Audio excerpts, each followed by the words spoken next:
Oi? Tá gravando? Bom dia de novo, pessoal. Na nossa prece inicial aqui do hospital, a gente fala que o silêncio é parte fundamental do nosso trabalho. Vocês viram isso na prece? Mas os espíritas têm esse problema, né? Mas eu acho que vocês não estão errados, não. Que quando você entra na igreja, principalmente a igreja católica, você tem aquele altar lindo, né, gente? Maravilhoso. Com a imagem dos santos, né? Com a imagem de Jesus, né? Então aquilo remete a gente, aquele ambiente, aquelas imagens, acaba remetendo a gente a uma observação interior, né? É um convite, né, a você se conectar àquelas imagens, daquele ambiente, e a pessoa acaba, né, ficando em silêncio, porque é um ambiente de silêncio mesmo, né? Como o centro espírita não tem nada, né? As imagens que nós temos aqui, é a imagem da nossa colônia Amor e Caridade, ali atrás, uma imagem pictografada por mim. Nunca pensei que eu fosse pictografar uma mensagem, que é uma qualidade de mediunidade. Pictografia é um dom mediúnico. Alguns médiums conseguem trazer do plano espiritual imagens em forma de desenho, né? Nós temos vários médios aí pelo Brasil afora, né, que fazem pictografia de Van Gogh, Picasso, né, e outros pintores tão famosos, né? Nós temos aqui no hospital um quadro que foi pictografado por um médium, e esse médium até desencarnou, era um grande amigo nosso. É uma imagem pictografada do nosso mentor, o Frei Daniel. Está lá no corredor, quando vocês entram na sala de refazimento, ou no centro cirúrgico, observe a parede à esquerda, está lá a imagem do nosso querido Frei Daniel. Então, a mediunidade de pictografia é uma qualidade que alguns médiuns têm. O Gasparetto tem, eu não sei se ele está vivo ainda, mas ele é um médium pictográfico, né? Existem médiums pictográficos? Não sei se o Gasparetto, acho que o Gasparetto também faz isso. Ele pictografa com as duas mãos e com os dois pés. Olha que loucura. Tem vídeos aí na internet, vocês podem olhar. Senha branca número 1 a 17, pode subir. Senha branca 1 a 17. Tem imagens na internet, pessoal, que ele faz uma imagem com essa mão, outra com essa e outra com os pés. Não é a mesma imagem, são imagens diferentes, né, que prova claramente que o médium está num transe mediúnico. Não é uma coisa, é uma coisa fenomenal e anormal. A gente não consegue ver isso de forma nenhuma. Então, a pictografia é um instrumento da mediunidade, uma manifestação mediúnica rara. São poucos os médiuns que têm esse dom, mas eu tive a felicidade de trazer essa imagem da nossa colônia Amor e Caridade, a colônia a qual eu psicografo a maioria dos livros. Na maioria dos livros que eu psicografo, eu sou levado a essa colônia e fiquei muito feliz em ter a oportunidade de trazer para vocês como é mais ou menos a colônia, porque eu não conheço ela toda. Ela é bem maior do que está aqui nesse painel aqui atrás, mas é mais ou menos assim a cidade espiritual a qual nós estamos aqui representando. A colônia Amor e Caridade, ela foi criada há pouco tempo, sem a roxa, violeta, 42 a 65, pode subir. Violeta, 42 a 65. A colônia Amor e Caridade foi criada há uns 150 anos atrás, mais ou menos. Ela foi criada a partir da incidência de câncer em crianças, né? Quando começaram a surgir o câncer em crianças, dentro da colônia das Flores, que é uma colônia especializada em pessoas que desencarnam vítimas de câncer, foi construído um núcleo chamado Amor e Caridade, para atender somente crianças. Então, as crianças que desencarnam vítimas de câncer no Brasil, em algumas federações da América do Sul, são levadas para essa colônia. Amor e Caridade acolhe todas as crianças que desencarnam vítimas de câncer. A colônia das Flores, que é muito grande, muito antiga, recebe todas as pessoas que desencarnam aqui vítimas de câncer. Em todo o hemisfério sul-americano também, né? Colômbia, Uruguai, Paraguai, Argentina. Recebe todos esses pacientes que desencarnam vítimas de câncer. Onde fica? Fica sobre o estado de Santa Catarina, estado do Paraná, adentra o interior de São Paulo e parte do Mato Grosso. Olha o tamanho dessa colônia. Que cidade, né? É uma cidade monstruosa, muito grande. Por quê? Porque acolhe muitos espíritos, né? Quanto maior a colônia, maior é o número de habitantes que estão nela. Nosso lar, por exemplo, começa aqui, ó, aqui na nossa cidade de Alcântara. Aqui em Alcântara começa nosso lar, termina lá no Espírito Santo, na divisa de Campos com o Espírito Santo, lá em cima. Abraça Itaperuna, toda aquela região ali está a colônia do nosso lar. Pequenininha, né, gente? Enorme, né? Por quê? Porque é uma colônia que acolhe muita gente. E todas as cidades espirituais, é importante que a gente saiba isso. Ah, Osmar, eu desencarnei de tuberculose. Você vai para uma colônia onde tratam pacientes que desencarnam vítimas de tuberculose. Ah, eu vou para o nosso lar? Não. Se você desencarnar de câncer, não. Ah, eu posso ir para o nosso lar? Pode, depois que você passar pela colônia que vai refazer o seu perispírito, que vai cuidar da sua doença espiritual. Porque toda doença material reflete no espírito, principalmente os pacientes de câncer. A quimioterapia e a radioterapia afetam ligeiramente o nosso perispírito, nosso corpo espiritual é atingido pela radioterapia e pela quimioterapia. Então, todo paciente que desencarna de câncer tem que passar pela colônia das flores ou por amor e caridade para o refazimento perispiritual. O que é isso, Osmar? É um remedinho, é um tratamento, é uma fluidificação feita por espíritos elevados que refazem, para os mais leigos, que refazem a nossa alma. Que alma e espírito é a mesma coisa, né? Então, quando a gente tem essas doenças graves, elas acabam atingindo o nosso corpo espiritual, que precisa ser reparado na vida espiritual para que nós possamos seguir em frente na vida espiritual. Então, toda colônia espiritual tem sua especialidade. Das flores, pacientes com câncer. Nosso lar é uma colônia preparada para a reencarnação. O papel principal da colônia nosso lar é a reencarnação. A introdução, a nossa volta à vida material. Além, é claro, de assistir vários centros espíritas, né? Além, é claro, de ter postos de socorro nas regiões de sofrimento. Toda colônia espiritual tem um posto de socorro nas regiões de sofrimento que existem.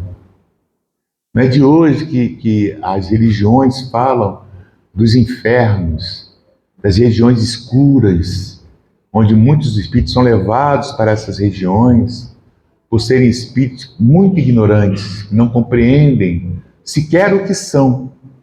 Dessa forma, esses espíritos são atraídos para as regiões de sofrimento. Jesus, questionado por Pedro, de onde estaria o tesouro dele, Pedro perguntou para Jesus: Jesus, Senhor, onde está o meu tesouro? E Jesus respondeu: Pedro, onde estiver o seu coração, ali estará o seu tesouro. Isso é uma referência clara para nós, de que nós vamos para onde nós estamos atualmente, na consciência religiosa ou na consciência espiritual. Então eu vou ser atraído automaticamente para um ambiente que combina comigo. Se eu sou médico, provavelmente vou ser atraído para um hospital espiritual, para trabalhar lá com todo o conhecimento que eu adquiri. Porque o corpo espiritual, é bom entender isso, gente, vocês aqui do vídeo também. O que é o corpo espiritual? O corpo espiritual é uma cópia fidelíssima do corpo humano. A forma do perispírito é a nossa forma, é a forma que eu estou aqui sentadinho agora conversando com vocês. Então o perispírito tem órgãos? Tem, né? O perispírito tem fígado, tem rim, tem estômago, tem pulmão, tem coração. Tudo isso fluídico na forma espiritual. Então um médico, por exemplo, que trabalha 40, 50 anos atendendo em pronto-socorro, atendendo em consultório, fazendo cirurgias, ele é um profundo conhecedor de quê? Do nosso organismo, de como ele funciona. Então quando ele chega à vida espiritual, ele é convidado a conhecer espiritualmente como esses corpos estão interligados, para juntar o conhecimento material que ele teve na Terra e adquirir o conhecimento espiritual. E dessa forma, o médico conseguir tratar o paciente, por exemplo, que morreu baleado com um tiro no coração. Ele sabe como é que o coração funciona? Ele foi cardiologista a vida inteira. Ele sabe perfeitamente como ele deve reparar uma válvula, uma veia, uma aorta. Então, tudo aquilo que nós adquirimos na vida humana é aproveitado na vida espiritual. Nós temos a continuidade. Nós não fomos criados para morrer. Não, não fomos. Tanto que Jesus disse na nossa prece: na casa de meu pai há muitas moradas. Né? Quando ele é questionado sobre se poderia, como eu posso voltar ao ventre de minha mãe nascer? Jesus responde: aquele que é carne, o que é espírito é espírito. Então são coisas separadas, são coisas diferentes. A carne é uma coisa necessária a nós experimentarmos a vida humana. É necessário que nós tenhamos esse aparelho, esse instrumento, né? Para que nós possamos interagir com outros espíritos na vida humana e através dessa experiência humana aperfeiçoarmos os nossos sentimentos, as nossas percepções daquilo que somos. Espíritos. Então, quando nós nos desligamos da nossa matéria, normalmente a gente desencarna através de um acidente ou de uma doença. E esses traumas precisam ser reparados na vida espiritual. Por isso que toda colônia espiritual tem alguns hospitais. A Amor e Caridade, por exemplo, tem 3 hospitais. Um para crianças, especializados só em tratamento de crianças, e 2 para atender adultos. Porque todos nós vamos chegar lá levados para uma maca, levados doentes ainda. Aquilo que consumiu o nosso corpo até a morte reflete no nosso espírito e precisa ser reparado na vida espiritual. No filme Nosso Lar, a gente vê claramente quando o André Luiz foi resgatado do umbral, a gente vê claramente que ele é levado para uma enfermaria, para um hospital, e lá ele passa por tratamentos fluídicos. Quem não assistiu Nosso Lar, assista, que vai entender o que eu estou falando aqui. Ele passa por tratamentos energéticos e fluídicos com mentores espirituais para refazer um buraco que ele tinha no peito, porque ele morreu com câncer no estômago. E quando ele chegou lá, ele tinha um buraco aqui. Quem já assistiu e viu essa cena? Tinha um buraco na barriga, enorme, preto, fedorento, né?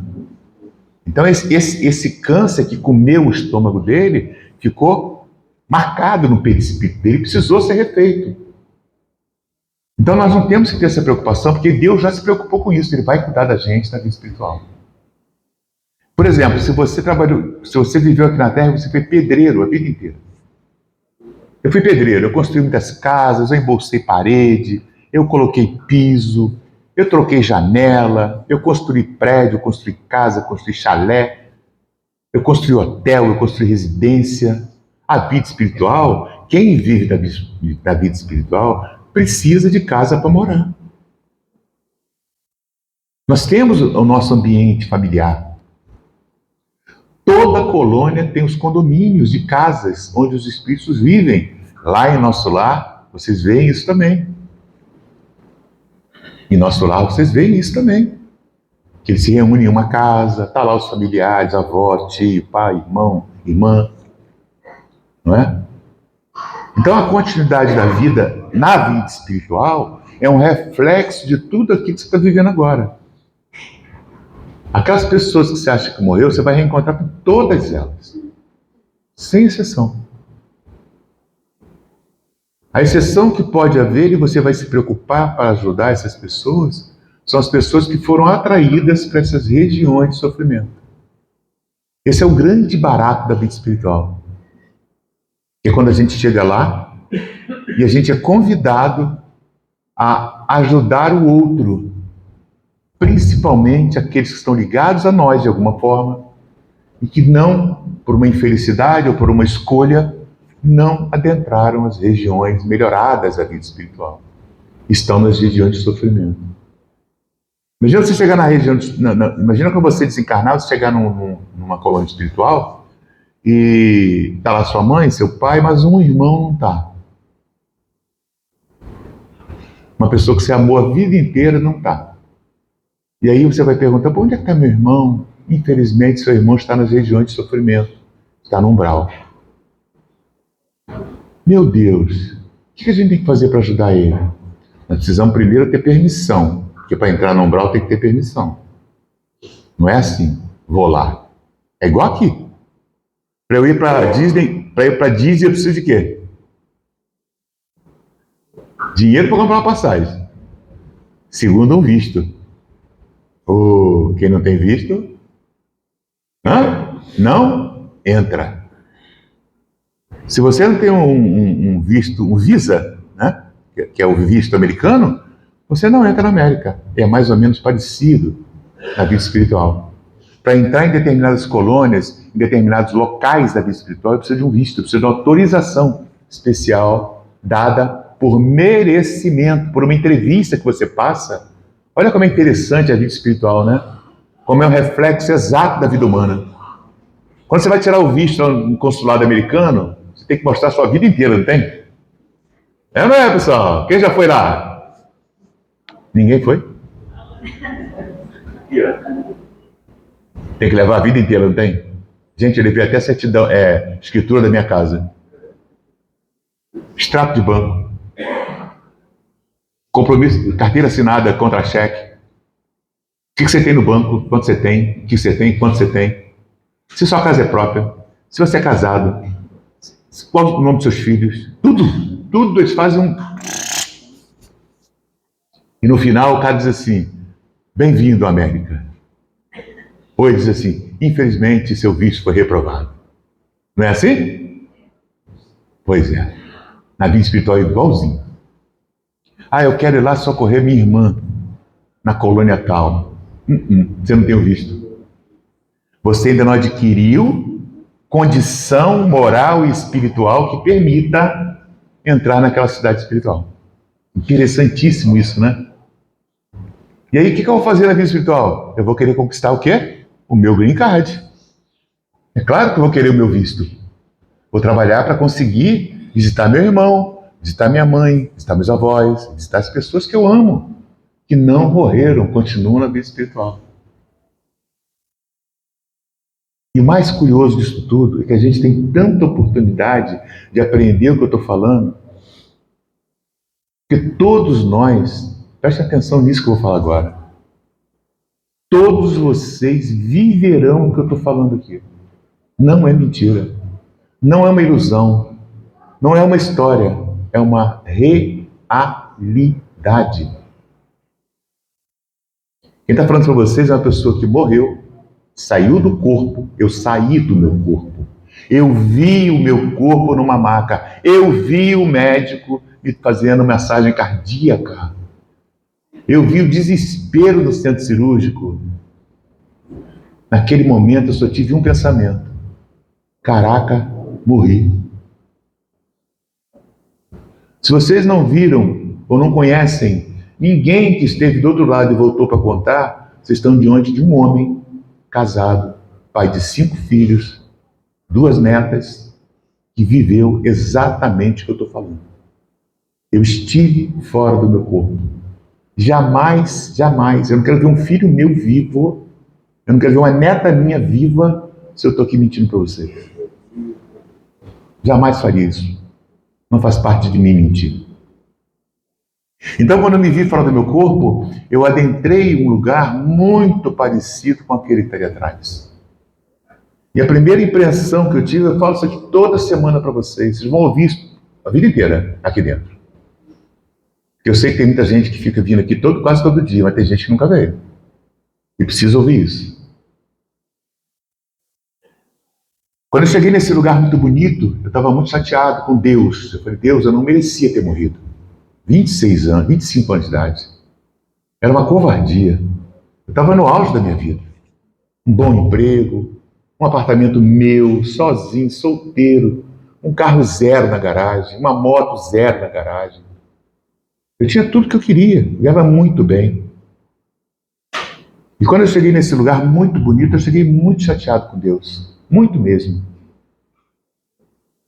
E eu falei para mim, ainda bem que eu não fui para o inferno, eu vim para o céu. Porque eu nunca tinha ouvido falar de espiritismo. Nunca. A história que eu ouvia de espiritismo, às vezes, assim, aleatoriamente, é que tinha um cara em Minas Gerais, que eu não sabia nem o nome dele, que escrevia cartinha de gente que tinha morrido. É só isso que eu sabia de espiritismo, mais nada. Então, quando eu me vi nesse lugar aí, ó, que vocês vão chegar lá também, se Deus quiser, eu falei assim, poxa, ainda bem que eu não fui para o inferno, né? Pelo menos isso. Deus me trouxe para o céu. E ali eu vivi a experiência que transformou, que me aprisionou, na verdade. Eu sou um prisioneiro dessa experiência. É importante que vocês entendam isso. A partir daquele dia, em julho de 85, julho de 1985, eu estou encarcerado desde esse dia, eu sofro uma pena. 95, 2005, 15, 20, 40 anos que eu estou preso. Eu estou preso nessa história. Porque eu não posso falar mentira, eu não posso falar que a vida não continua, eu não posso beber, eu não posso fumar, eu não posso trair, eu não posso mentir, eu não posso roubar, eu não posso fingir, eu não posso fazer nada disso. Porque eu tenho certeza que aquilo ali é minha próxima redência. Eu tenho certeza que só depende de mim ir para um lugar igual aquele ali. Só depende do que eu estou fazendo aqui agora. E eu queria que o mundo inteiro ouvisse isso. Eu gostaria muito que a Globo me entrevistasse no Fantástico. Eu pudesse falar isso para o Brasil inteiro. Levar essa notícia para o mundo todo. Vocês não vão morrer. Se eu não morrer, por que vocês vão morrer? E tem muita gente morta antes de viver.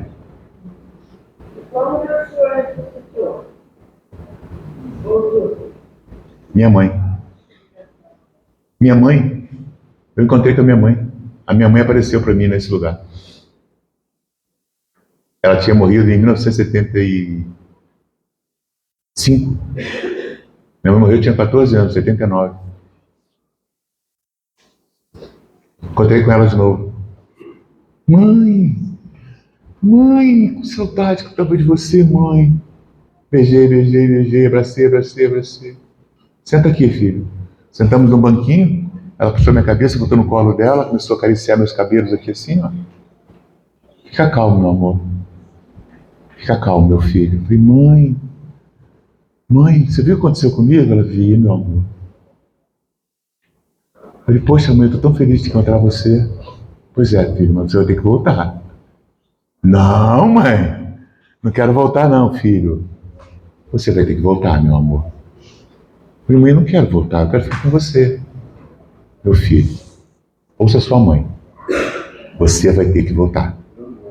Seja justo, honesto e bom.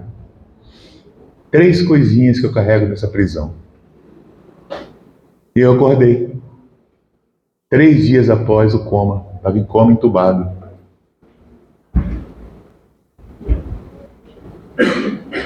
Voltei para esse domingo, 25, né?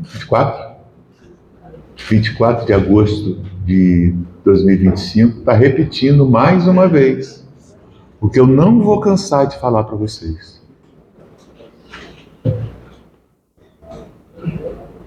Mas entendam, Nós temos muitas oportunidades para compreender o que eu estou falando. A literatura espírita está repleta de conteúdo que explica exatamente o que eu vivi. Porque quando eu saí do meu coma, a primeira coisa que eu fiz foi na igreja católica, que eu era católico.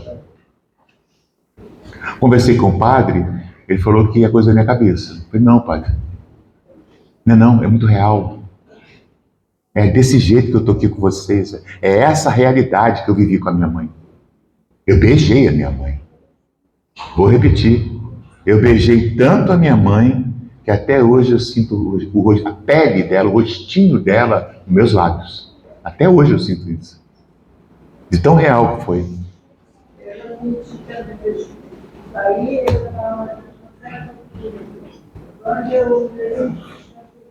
Aí voltou. Pois é. Então você já tem prova que a vida continua. Né? Então, a doutrina, aí eu fui para a igreja católica, o padre falou que é coisa da minha cabeça, eu fui na igreja evangélica, os evangélicos rezaram muito por mim, sou muito grato aos evangélicos, e o pastor falou que eu fui abduzido. Eu falei, não, pastor, eu não fui abduzido não, eu entrei no túnel de luz, acordei num lugar bonito com a minha mãe. E aí eu encontrei no espiritismo, foi nessa religião que eu encontrei a resposta exata para tudo aquilo que eu vivi. Ou seja, a vida continua. Minha mãe está viva, meu pai está vivo, minha avó está viva, meus amigos estão vivos, meus familiares, todos estão vivos na vida espiritual me esperando. E olha, esse dia até mandaram uma pergunta para mim no Instagram, Osmar, quando eu chegar na vida espiritual vai ter festa? Vai ter churrasco e tudo.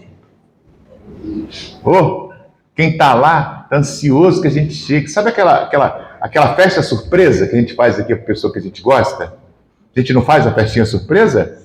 Vai ter uma festa surpresa para você que você chegar lá. Você vai ficar aí, caraca, velho, bem que o Osmar falou, tá todo mundo aqui, que legal. Tem bolo, tem guaraná, só não tem cerveja nem Flamengo, gente. Não tem. Na vida espiritual as pessoas não perdem tempo com essas futilidades. Lá está todo mundo buscando evoluir, todo mundo buscando se melhorar, todo mundo buscando conhecer o universo espiritual que sobrevoa sobre todas as nossas cabeças aqui nesse momento. Aqui em cima tem bilhões de coisas acontecendo.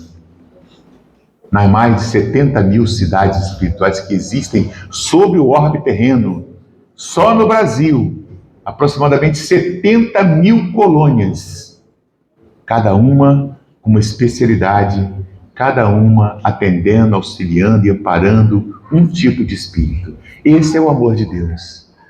Ele é tão perfeito, ele é tão magnífico, que ele já organizou pós-morte nossa. Está tudo organizado. Não tenham medo da morte. A morte não existe. A morte é um acontecimento biológico. Quem morre é o nosso corpo. Na Bíblia está escrito, só se morre uma vez. Verdade. O corpo só morre uma vez. O espírito não. Deus não criaria um espírito tão perfeito para deixar de existir com uma simples encarnação. Não é justo. Não é justo o amor que eu tenho por meu filho acabar.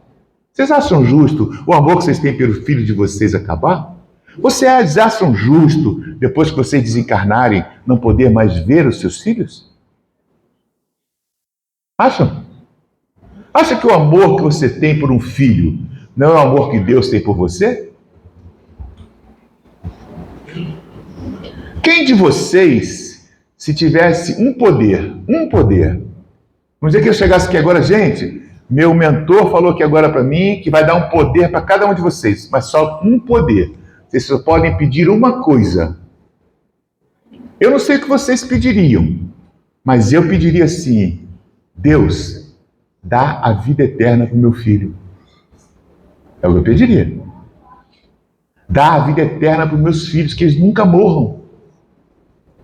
Porque não é justo uma criatura que eu amo tanto deixar de existir, Senhor. E quem acredita ao contrário, está perdendo tempo. Tempo de evoluir. Porque o amor que você tem por um filho é o amor que Deus tem por você. Tudo aquilo que você deseja para o seu filho é o que Deus deseja para você. Coloca isso na sua cabeça. Eu tenho pai e mãe espiritual. É Deus. Ele é meu pai, ele me criou. Ele me ama profundamente. Ele quer que eu seja o espírito mais feliz da criação. Esse é o desejo dele. Os tropeços, as coisas erradas, equivocadas, sou eu que construo na minha imperfeição e na minha falta de fé em Deus. Porque ele disse: se tiverdes a fé do tamanho de um grão de mostarda, direis àquele monte, passe, e o monte passará. Está tudo escrito. A gente tem preguiça de ler. A gente tem que ter preguiça de buscar entendimento, buscar conhecimento. Isso aqui, que eu ia pegar para mostrar para vocês, é o aparelho telefone que está aqui gravando agora. Isso tira a nossa concentração de tudo, da vida. Hoje a vida está resumida naquilo ali. Você paga a conta por ali, você fala com todo mundo por ali, você se mostra por ali, você se exibe por ali, vê as pessoas se exibindo por ali, e você está perdendo tempo. Você não está construindo o seu templo sagrado, que você é um templo sagrado. Jesus disse: sois deuses. Nós temos a divindade intrínseca em nós. Vocês não precisam de pastores, vocês não precisam de pai de santo, vocês não precisam de padre. Vocês só precisam crer. Crer, fé. Fé do tamanho de um grão de mostarda. E direi: a minha vida prosperará, e ela vai prosperar. E direi: eu vou vencer a vida, e você vencerá. E direi: eu conseguirei aquele emprego, e você conseguirá. E direi: eu ficarei curado da minha doença, e você será curado. Você tem esse poder. Todos nós temos esse poder. Então a minha religião, eu sou muito grato por ter passado por essa experiência com 25 anos. Muito grato. Nossa, eu gostaria muito que todos vocês tivessem morrido para mim. Que hoje estaríamos aqui falando a mesma língua. E todo mundo feliz. Caraca, o Osmar está falando da gente. Que legal. Que bom que os outros irmãos todos estão ouvindo na internet. Calma. Calma. Os tropeços da vida são oportunidades, são lições necessárias a que nós apuremos os nossos sentimentos, tornemos as nossas percepções de Deus melhoradas. A gente só muda na dor, gente. A gente não aprende com amor, a gente aprende com a dor. O amor é o complemento da dor. A dor tem sempre o objetivo: mostrar que nós podemos superar. As perdas têm sempre um objetivo: mostrar que nós conseguimos seguir em frente. Vocês já viram a força de uma mãe quando um filho é atacado? Senha 66106, pode subir para o segundo andar, por favor. 66 a 106. Senha violeta, pessoal. Pessoal aqui do Instagram, do vídeo, a gente está em atividade aqui no Hospital Amor e Caridade, e os atendimentos aqui continuam mesmo com a meu bate-papo aqui com o pessoal do salão, né? Para não ficar uma coisa entediante, a gente fica batendo papo, né, Mônica? Falando de espiritualidade, espiritismo. Então, gente, ó, preste atenção nisso. Aqui, ó. O livro espírita. As obras espíritas, não só minhas, mas de médiuns sérios. Tem bastante gente séria trabalhando aí. Tem picareta? Tem também. Tem na igreja, tem no evangélico, tem na Umbanda, tem no Candomblé, tem em todo lugar tem picareta. Mas tem gente séria. Tem gente trabalhando para mudar corações. Tem gente trabalhando na caridade, no amor ao próximo. Tem muita gente boa aí. Compre um livro espírita. Leia um livro espírita. Além de você estar adquirindo conhecimento, você está ajudando a casa espírita a sobreviver. Todas as minhas obras, lá na terceira, quarta página, vocês vão ver. Esse conteúdo foi doado integralmente para a Fraternidade Espírita. Eu não tenho nenhum livro. Aliás, nunca me pertenceram. Esse aqui, por exemplo, eu acho que é da Nina Brestonini, é a mentora que psicografou ele. Esse livro é da Nina, e a Nina doou para o Hospital Amor e Caridade. Há pouco tempo atrás, quando eu fui fazer 65 anos, eu estou mais próximo de ir do que de voltar, né? Nós temos um advogado aqui chamado Arnaldo, que está trabalhando lá em cima nas salas, e eu falei, Arnaldo, eu quero fazer uma escritura pública doando todas as minhas obras. É para já. Foi no cartório da Rua da Conceição, em Niterói, procurou o tabelião, fizemos a doação naquele dia de 64 livros. Hoje eu estou com 74 lançados, tem mais uns 4, 5 para lançar. E foi doado integralmente todo o patrimônio do livro, além do direito autoral e tudo, para o Hospital Amor e Caridade. Esse prédio foi construído e doado também para a Fraternidade Espírita Amor e Caridade. O outro centro que a gente tem de Umbanda foi totalmente doado para a Fraternidade Espírita Amor e Caridade. Ou seja, eu vou voltar para lá do jeito que eu cheguei. Liso. Graças a Deus. Peladinho. Sem nada. E eu acredito que se a gente der as mãos, a gente consegue ajudar muita gente. Muita gente.